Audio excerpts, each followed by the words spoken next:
Good evening, everyone. So we were discussing the marathon session on different subjects. Two of the subjects I have covered. अब दो subject मैंने cover कर लिए. So now I'll be starting with the next subject. पिछला subject हमारा BMC था. Now I'll be starting with the irrigation engineering.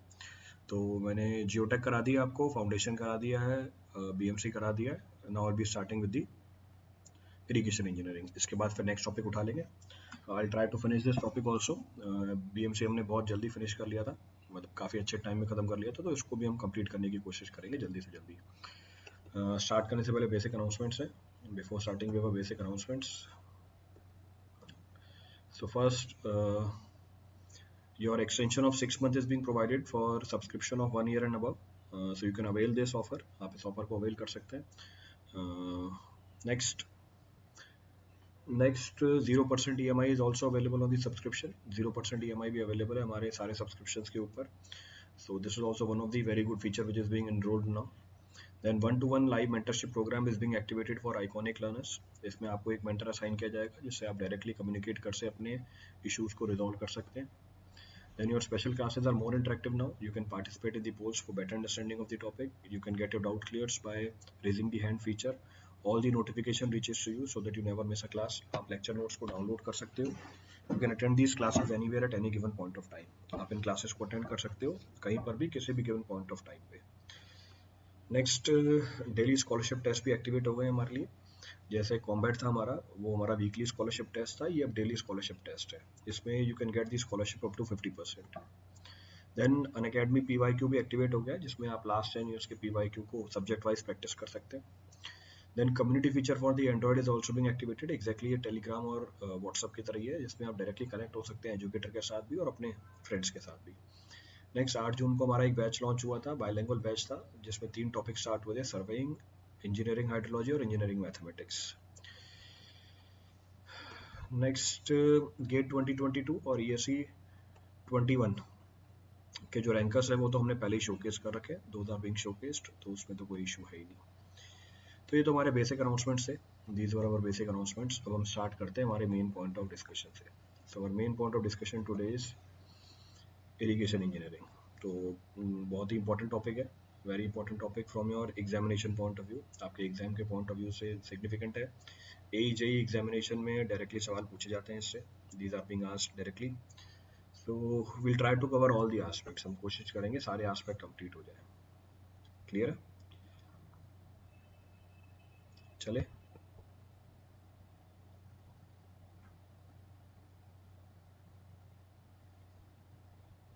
Shell we continue?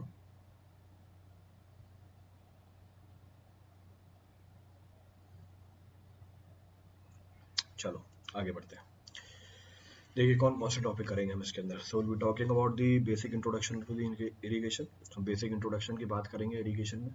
कौन कौन से बेसिक टर्म्स हैं जो यूज़ किए जाते हैं, क्या एनालिसिस की जाती है. वाटर रिक्वायरमेंट ऑफ क्रॉप्स की बात करेंगे, कैनाल इरिगेशन सिस्टम की बात करेंगे, डिजाइनिंग ऑफ कैनाल की बात करेंगे. फिर हम बात करेंगे ग्रेविटी डैम की, थ्योरी ऑफ सीपेज की बात करेंगे, वाटर लॉगिंग की बात करेंगे, रिवर ट्रेनिंग की बात करेंगे.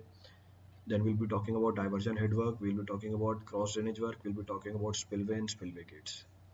So all these points will be talked about. तो इन सारी चीज़ों को हम डिस्कस करेंगे हमारे इरिगेशन इंजीनियरिंग के अंदर. एक एक करके उठाते हैं. तो पहला टॉपिक स्टार्ट करते हैं, इंट्रोडक्शन टू द इरिगेशन.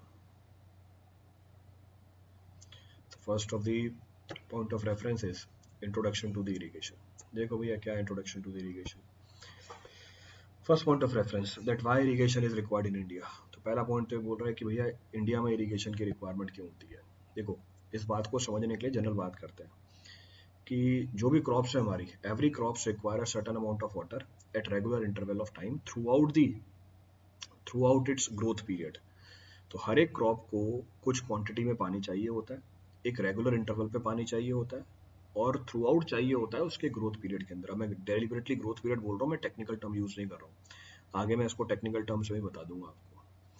अब जिन देशों के अंदर या जिस जगह पे अगर रेनफॉल हमारी टाइमली नहीं है या सफिशिएंट नहीं है, दोनों बातें, जिस टाइम पे पानी चाहिए उस टाइम पे रेनफॉल नहीं हो रही और जितना पानी चाहिए उतनी रेनफॉल नहीं हो रही, तो उस सिचुएशन में हमें किसकी रिक्वायरमेंट होती है, इरिगेशन की रिक्वायरमेंट होती है. तो इंडिया की लोकेशन ऐसी जगह पे है इंडिया की लोकेशन कहाँ पर, अर्थ पे ऐसी जगह पे है जहाँ पर रेनफॉल ना तो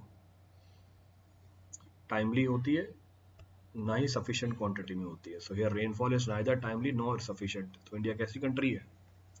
India falls in which region?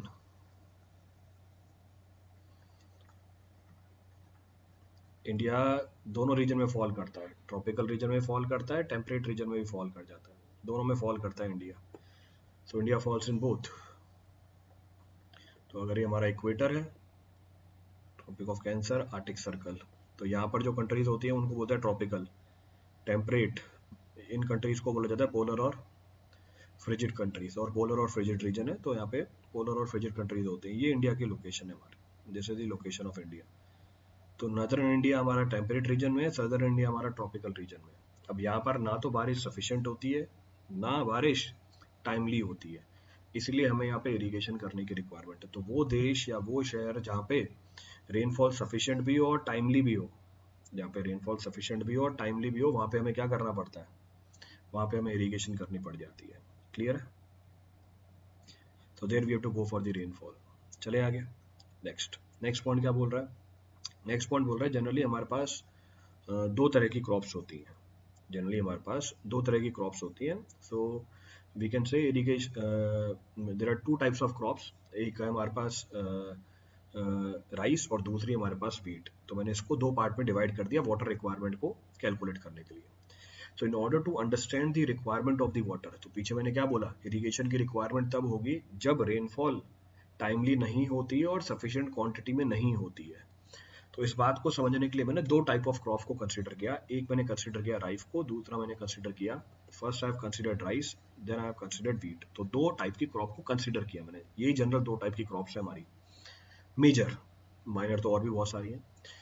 अब राइस किस में मिलती है हमें? खरीफ सीजन के अंदर, यानी मानसून सीजन के अंदर. राबी कब मिलती है हमें? विंटर सीजन के अंदर. तो इसका मतलब राइस को अगर ग्रो करना है तो इस सीजन में बारिश होनी चाहिए या पानी अवेलेबल होना चाहिए. वीट को अगर मुझे ग्रो करना है तो विंटर सीजन में पानी होना चाहिए या रेनफॉल होनी चाहिए. तो बेसिकली पानी की अवेलेबिलिटी होनी चाहिए विंटर के अंदर. क्लियर है? इसका सोइंग और कल्टीवेशन पीरियड भी लिखा हुआ है. सोइंग होती है जून में, कल्टीवेशन होती है सितंबर के अंदर, सोइंग होती है नवंबर में, कल्टीवेशन होती है मार्च के अंदर. तो ये तो मैंने क्या बोला, किस सीजन में राइस को पानी की रिक्वायरमेंट होगी. अब कितने पानी की रिक्वायरमेंट होती है? अगर मैं राइस के वाटर रिक्वायरमेंट आपको शो करूं, if I show you the water requirement of the rice, उसके लिए मैं इसको मिटाना पड़ेगा. तो उसके लिए मैंने इंडिया की लोकेशन को हटाया, ये बताने के लिए कि राइस और वीट की, पूरा इरेज कर दो ना, राइस और वीट की वाटर रिक्वायरमेंट कैसी होती है? सेम नहीं होती है. तो जितना पानी राइस को चाहिए उतना पानी वीट को नहीं चाहिए, और जिस तरीके से पानी राइस को चाहिए उसी तरीके से पानी वीट को नहीं चाहिए. ये है हमारे राइस के water requirement. So this is the water requirement of the rice. ये हमारा वाटर रिक्वायरमेंट है राइस का. तो ऑब्वियसली डायग्राम स्केल पे नहीं है, पर आपको बात समझ में आ जाएगी यहाँ से. You will be able to understand the entire thing which I am trying to explain. देखो, राइस की रिक्वायरमेंट इनिशियल ड्यूरेशन में ज़्यादा होती है. राइस में पानी की रिक्वायरमेंट इनिशियल ड्यूरेशन में ज़्यादा होती है, और टाइम के साथ क्या होती जा रही है? कम होती जा रही है. With time it is reducing.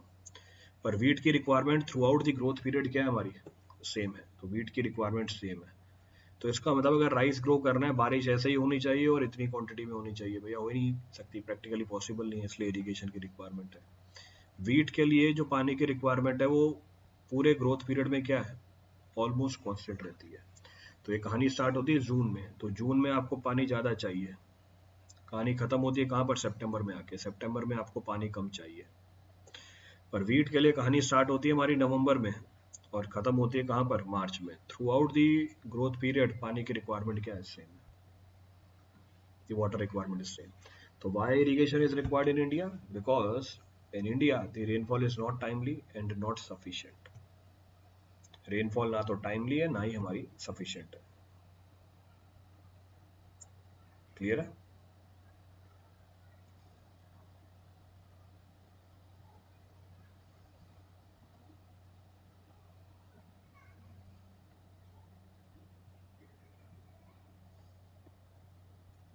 चले आगे. तो मेरे हिसाब से ये बात तो समझ में आ जाती है. This point can be understood very easily. चलो अब आगे बढ़ते हैं. So will continue. क्या हो गया इसे? इतनी बड़ी फाइल थी कि हैंग होके बंद ही हो गई, दोबारा ओपन करनी पड़ेगी। कोई बात नहीं।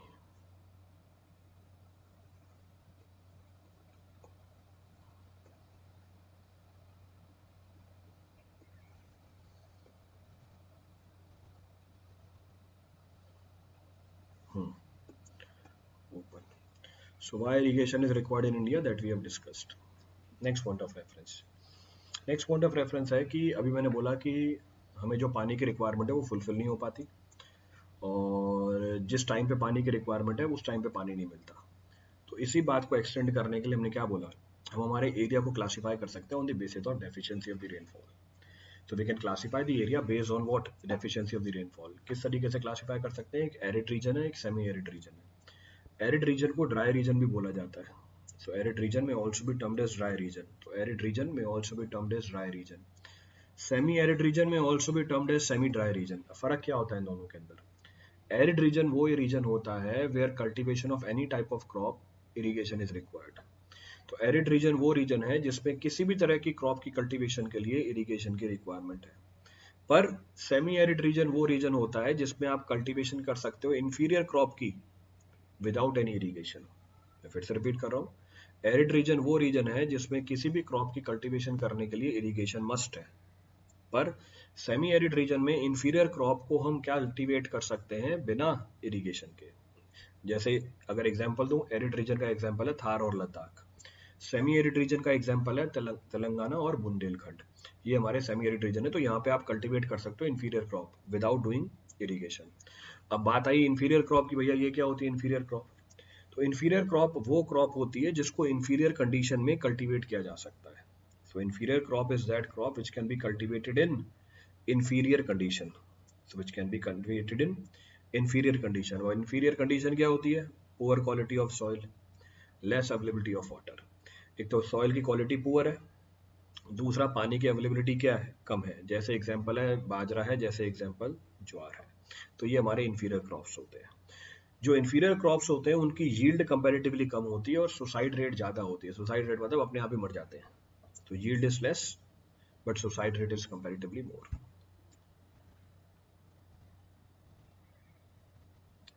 क्लियर है? रिपीट करना है इसमें से कुछ भी?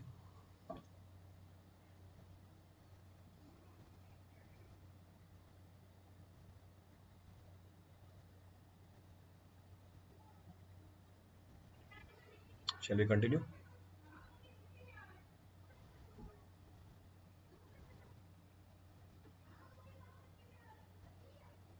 नोट करो, फटाफट आगे चले।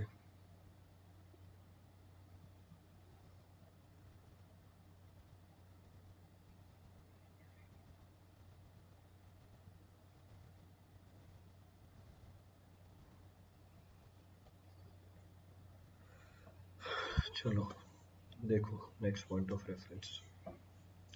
नेक्स्ट पॉइंट क्या पूछ रहा है, which of the following is kharif season in India. अच्छा, खरीफ सीजन क्या है इंडिया के अंदर? So which of the following is kharif season, ये तो पीछे बताया था आपको। खरीफ सीजन क्या होता है? तो वो जून से लेके सितंबर तक का। तो मई जून सितंबर अक्टूबर, अक्टूबर तक डाल दिया इसमें, तो इसको भी मार्क कर सकते हो, मई जून अक्टूबर नवंबर। तो this season will be termed as kharif season, इसको हम खरीफ सीजन बोल देते हैं।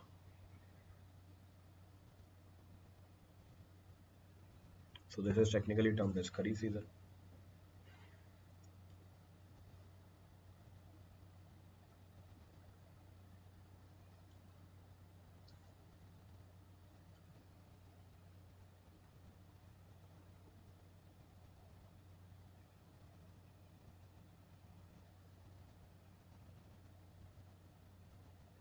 चले आगे।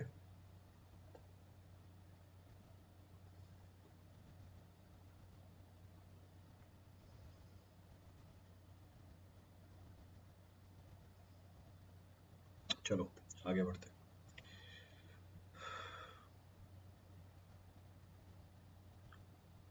हाँ फटाफट नोट करो, वेट कर रहा हूँ आपके लिए, वेट कर रहा हूँ, वेटिंग फॉर यू ओनली।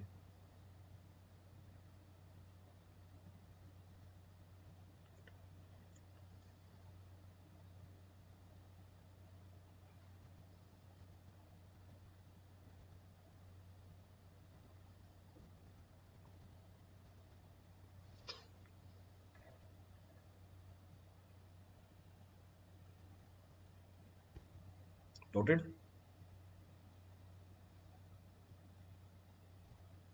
चलो आगे बढ़ते हैं। So next of the point of reference, next point क्या बोल रहा है? नेक्स्ट पॉइंट ये बोलता है क्या एडवांटेज है इरिगेशन के और क्या ड्रॉबैक है इरिगेशन के, what are the advantages, what are the drawback of the irrigation. अभी सारे पॉइंट्स को उठाते हैं।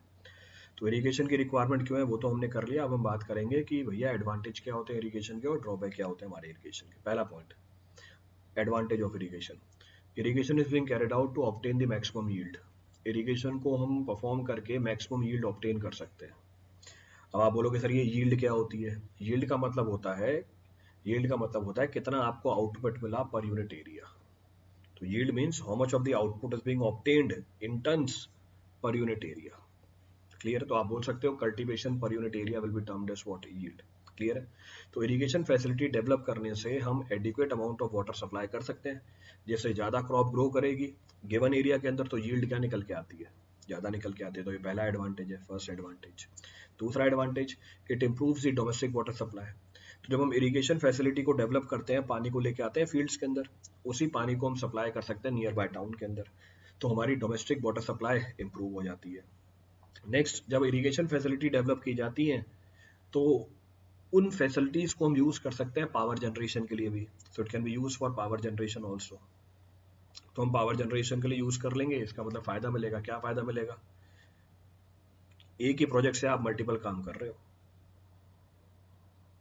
From a single project you are doing multiple things. तो एडवांटेज निकल के आती है, कॉस्ट कम हो जाती है पूरे प्रोजेक्ट की, या कॉस्ट पर यूनिट आउटपुट क्या हो जाता है, कम हो जाता है।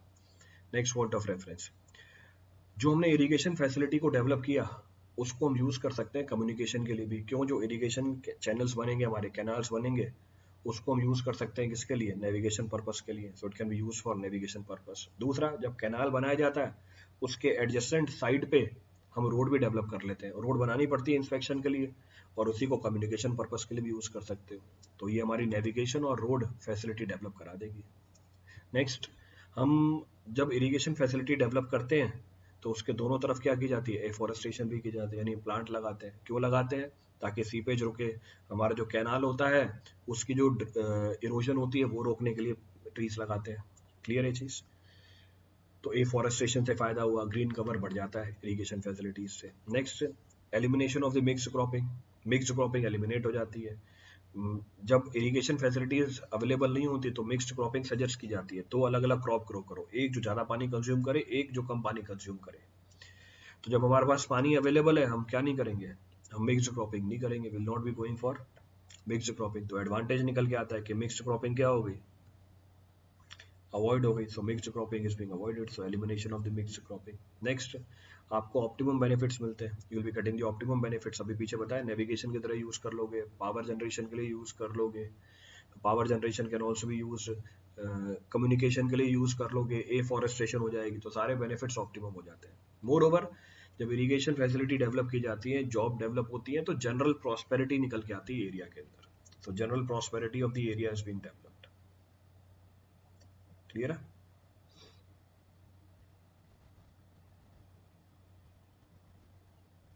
चले आगे।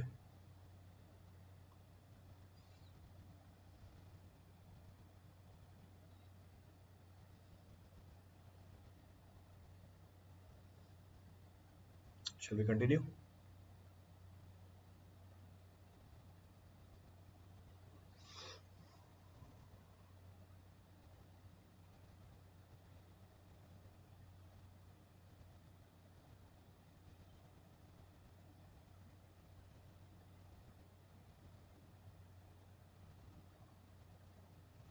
आगे बढ़े? चलो आगे बढ़ते हैं। ये क्या पूछा जा रहा है? ऑब्जेक्टिव आ गया।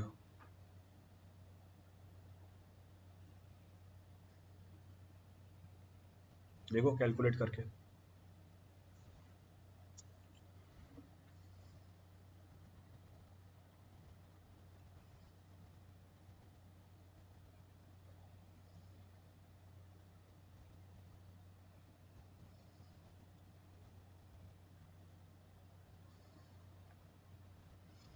कैलकुलेट करके बताइए।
नोट कीजिए।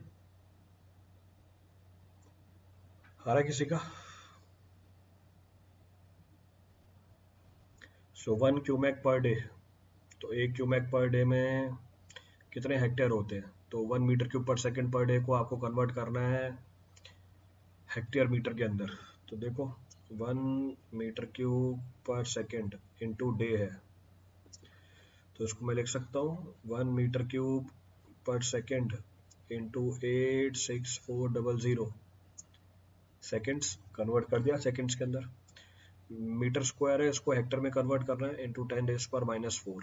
अब ये वैल्यू मेरी हेक्टर में आ गई, तो 1 मीटर स्क्वायर चला गया हेक्टर के अंदर, तो पर meter square, so per meter square, तो हेक्टेयर पर मीटर स्क्वायर, तो 1 मीटर स्क्वायर कट जाएगा, वैल्यू कितनी आएगी? 1 2 3 4, तो result comes out to be how much? 8.64 hectare meter. So answer is D, answer हमारा डी।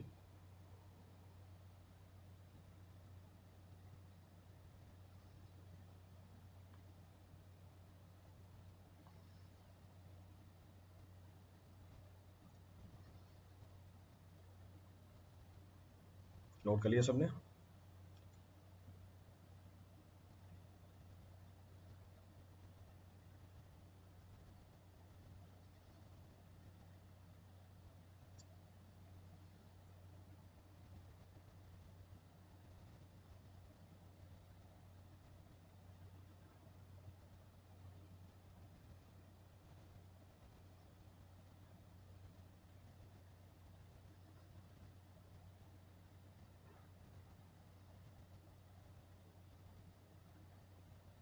चले आगे।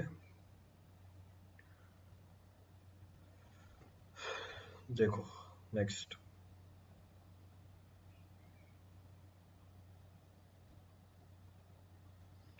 अब बात करते हैं ड्रॉबैक्स की।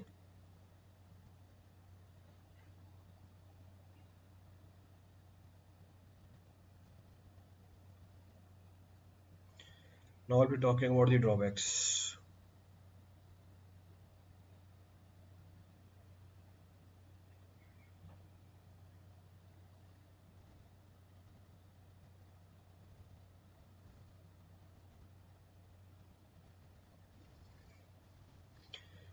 So अब ड्रॉबैक की कहानी करते हैं। So we talk about drawbacks. देखो एक एक करके उठाते हैं। अब क्या नुकसान होता है भैया इरिगेशन करने से? पहला, इरिगेशन में lead to the creation of the wet condition. अब जब इरिगेशन करते हो तो वेट कंडीशन क्रिएट होती है, सफिशिएंट मॉइस्चर कंडीशन डेवलप हो जाती है एटमॉस्फेयर के अंदर, which is suitable for the growth of mosquitoes and micro organisms, जिससे चांसेस बढ़ जाते हैं किसके? जिससे चांसेस बढ़ जाते हैं डिजीज स्प्रेड होने के। तो हमें पता है माइक्रो ऑर्गेनिज्म ग्रो करते हैं एम्बियंट कंडीशन के अंदर। So micro organisms grows in ambient condition, और वो एम्बियंट कंडीशन में क्या इन्वॉल्व होती है? वो एम्बियंट कंडीशन में इन्वॉल्व होता है हमारा मॉइस्चर और टेम्परेचर। तो जब आप इरिगेशन करते हो टेम्परेचर कंपैरेटिवली कम मिलता है, आसपास वाले एरिया में पानी की क्वांटिटी कंपैरेटिवली ज़्यादा मिलती है एयर के अंदर। तो ऐसा करने से क्या होता है? Chances of spreading of the diseases increases. Clear है चीज़? ठीक है, ये बात भी समझ में आती है। Next point of reference, intensive irrigation में lead to the water logging. जो इंटेंसिव इरिगेशन है उससे क्या हो सकती है? वाटर लॉगिंग हो सकती है। आप बार बार इरिगेशन करते जा रहे हो over the period of time, you are doing excessive irrigation. तो जितने पानी की रिक्वायरमेंट है, आप उससे ज़्यादा पानी अप्लाई कर रहे हो। तो जितने पानी की रिक्वायरमेंट है उससे ज़्यादा पानी अप्लाई कर रहे हो, तो ऐसा करने से क्या होगा? वाटर लॉगिंग हो जाती है। So by doing so water logging will be observed. Clear है चीज़? तो वाटर लॉगिंग मिल जाएगी, वाटर लॉगिंग हो जाएगी, इससे क्या होगा? प्लांट की ग्रोथ हैम्पर हो जाएगी। Clear?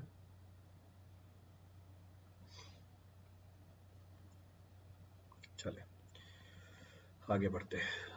So will continue. Next, हमारी जो इंडियन सॉइल है इसमें डेफिशिएंसी होती है नाइट्रोजन की। हमारी जो इंडियन सॉइल है इसमें डेफिशिएंसी होती है नाइट्रोजन की।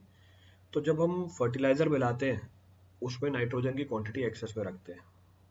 इसमें जब फर्टिलाइजर मिलाते हैं इसमें नाइट्रोजन की क्वांटिटी एक्सेस में रखते हैं। ऐसा करने से क्या होता है, ऐसा करने से भैया पानी के अंदर या सॉइल के अंदर अमोनिया की क्वांटिटी बढ़ जाती है। तो ऐसा करने से अमोनिया की क्वांटिटी कंपैरेटिवली बढ़ जाती है। जैसे अमोनिया की क्वांटिटी बढ़ी, हमने इन्वायरमेंट में कर रखा है कि अगर वाटर में एक्सेस ऑफ अमोनिया हुई और अगर वो पानी कंज्यूम करता है हमारा चाइल्ड, उनके इंटेस्टाइन में ऐसे एसिड्स होते हैं जो रिड्यूस कर देते हैं नाइट्रेट को नाइट्राइट के अंदर, which has very high affinity for which has very high affinity for haemoglobin, जिससे ऑक्सीजन की डेफिशिएंसी हो जाती है। ऑक्सीजन के लिए एफिनिटी बहुत ज़्यादा होती है, और जो डिजीज कॉज होती है उसे हम क्या बोल देते हैं, मैथिमोग्लोबिनेमिया। क्योंकि ऑक्सीजन की कमी के कारण क्या होता है, बॉडी का कलर ब्लू हो जाता है, इसको ब्लू बेबी डिजीज भी बोल देते हैं। तो अगर एक्सेस इरिगेशन की जाए, ऐसा करने से डिजीज स्प्रेड होने के चांसेस बढ़ जाते हैं, इंटेंसिव इरिगेशन बढ़ जाती है। दूसरा, हमारे सॉइल के अंदर नाइट्रोजन की क्वांटिटी भी बढ़ जाती है। In our soil the quantity of the nitrogen also increases. Clear है चीज? रिपीट करना है इसमें से कुछ भी?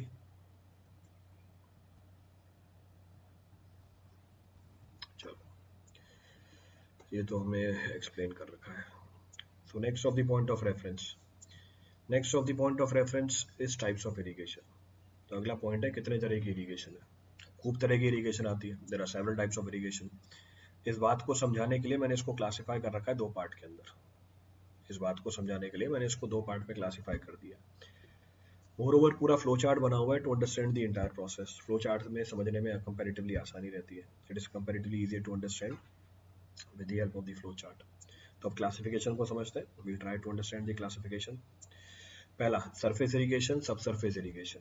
तो irrigation is broadly classified into two, एक सरफेस इरिगेशन है, दूसरी हमारी सब सरफेस इरिगेशन है। Surface irrigation further classified into two, एक लिफ्ट इरिगेशन है, एक फ्लो इरिगेशन है। Sub surface irrigation further classified into two, natural है और आर्टिफिशियल है। Flow irrigation further classified into two, perennial है और फ्लड इरिगेशन है। Perennial irrigation further classified into two, direct और स्टोरेज इरिगेशन है। अब फर्क क्या होता है इन सब में, एक एक करके उठाते हैं। What the difference between all these can be referred one by one. तो अगर एक एक करके इसको समझने की कोशिश करें, one by one, if we try to understand different types of irrigation. तो पहली इरिगेशन क्या निकल के आई, हमारी सरफेस इरिगेशन, आगे लिखा भी हुआ होगा। So irrigation is broadly classified into two types, surface and sub surface irrigation. पहला, in surface irrigation water is applied and distributed over the soil surface. तो सरफेस इरिगेशन में पानी को अप्लाई करोगे कहाँ पे, सॉइल सरफेस के ऊपर। तो ये बात भी समझ में आती है, डायरेक्टली सरफेस के ऊपर अप्लाई किया, इसलिए इसका नाम क्या रखा हुआ है,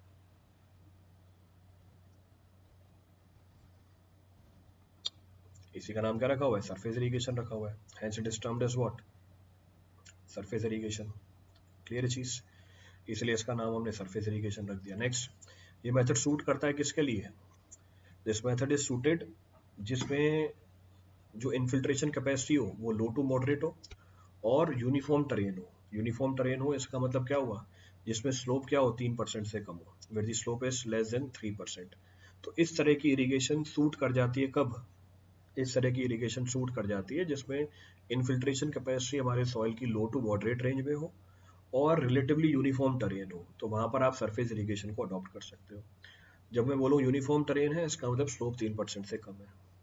अब इसको आगे हमने दो टाइप में और क्लासिफाई कर रखा है, एक फ्लो इरिगेशन और एक लिफ्ट इरिगेशन। नाम से समझ में आ रहा है।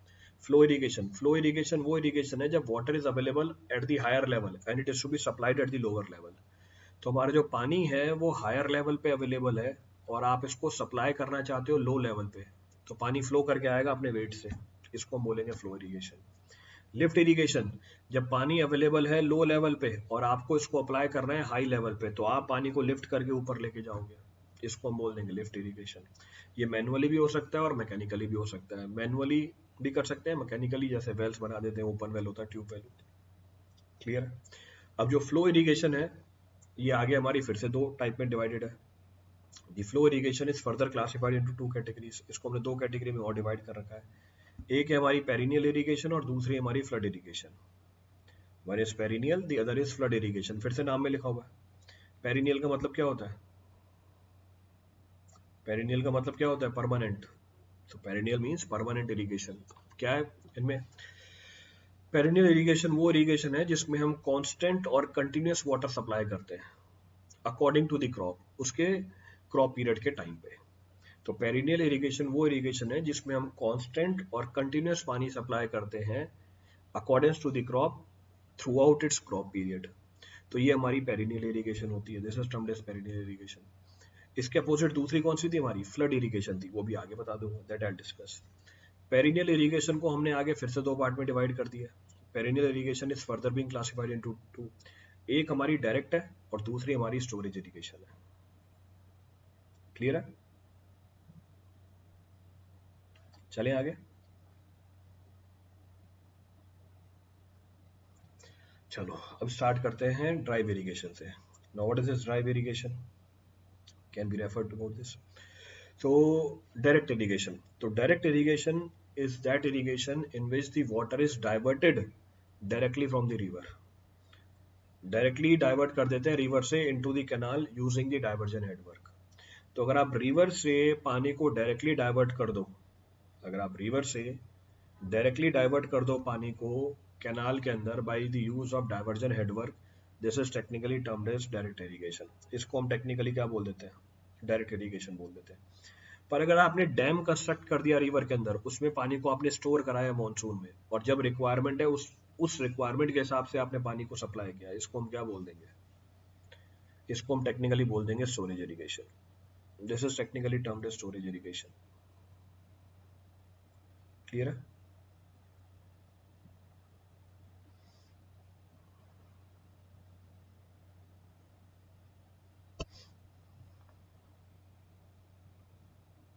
चले आगे। तो डायरेक्ट इरिगेशन में डायरेक्टली आपने नदी से पानी सप्लाई कर दिया। स्टोरेज इरिगेशन में पहले आपने डैम कंस्ट्रक्ट किया, उसके बाद क्या करोगे, आप पानी को सप्लाई करोगे। After that the water will be supplied.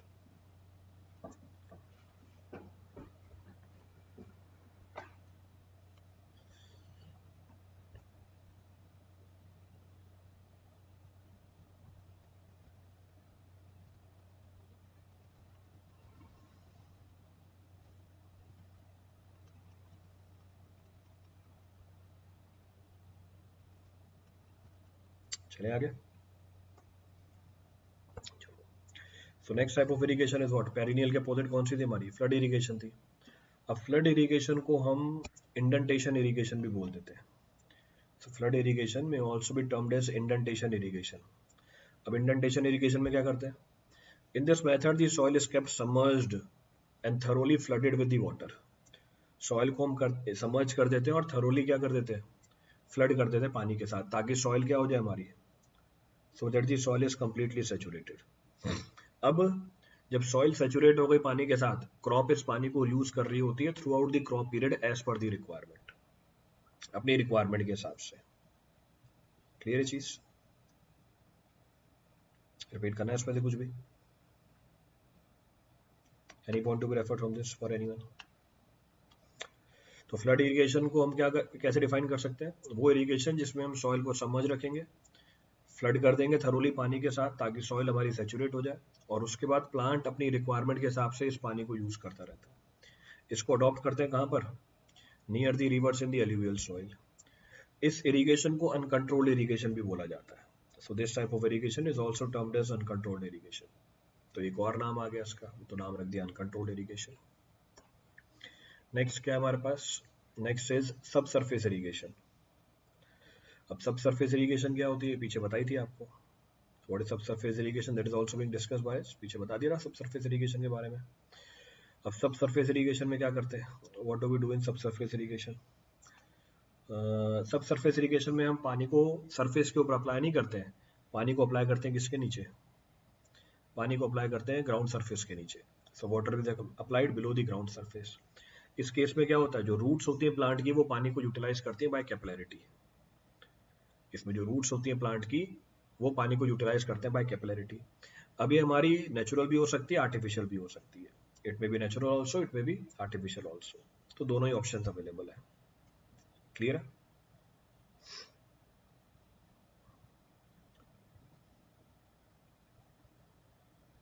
चलें आगे, shall we continue. Next point of reference, जो हमारा सब सरफेस इरिगेशन होता है, इसमें जो लीकेज होती है वाटर की चैनल के थ्रू, वो पास कर जाती है और सॉइल में जाके क्या कर जाती है, एम्बेड हो जाती है। तो here leakage of the water from the channel goes underground during passage through the subsoil it may irrigate the crops by capillarity। ये हमारी क्या होती है, नेचुरल इरिगेशन होती है। तो नेचुरल इरिगेशन में क्या बोला, नेचुरल इरिगेशन में ये बोला कि जब पानी पास कर रहा होता है सॉइल के थ्रू, वो हमारी क्रॉप को इरिगेट कर सकता है by the process termed is what, capillarity. अब आर्टिफिशियल सबसरफेस इरिगेशन में क्या करते हैं, आर्टिफिशियल सबसरफेस इरिगेशन में हम नेटवर्क ऑफ पाइप को ले करते हैं, बिले दी नेटवर्क ऑफ दी पाइप, और उन पाइप्स के अंदर ओपनिंग होती हैं, उन ओपनिंग्स के थ्रू हम क्या करते हैं, उन ओपनिंग्स के थ्रू हम पानी अप्लाई करते हैं, through this opening water is being applied. So in artificial subsurface method, water is supplied artificially directly into the root zone with the help of the network of pipes, or you can construct the drains also। इसको हम artificial subsurface irrigation बोल देते हैं। इसका मतलब ये सारी irrigation की कहानी यहाँ पे खत्म हुई। These are the different types of irrigation। ये रहा नेचुरल दिखा रखा है, तो पानी सीप करता है और हमारे क्रॉप को इरिगेट कर सकता है बाय कैपिलैरिटी। तो ये हमारी नेचुरल सबसरफेस इरिगेशन है। तो आज आपको बस ये बताया कि इरिगेशन की रिक्वायरमेंट क्यों होती है इंडिया में, why irrigation requirement is there in India, advantage क्या है इरिगेशन के, ड्रॉबैक क्या है इरिगेशन के, और कितने तरह की इरिगेशन हमारे पास अवेलेबल है, how many types of irrigation are there. Clear है? चलिए बाकी अब कल की क्लास में करते हैं, या नेक्स्ट क्लास अपलोड कर दूंगा मैं, I will be uploading the next class.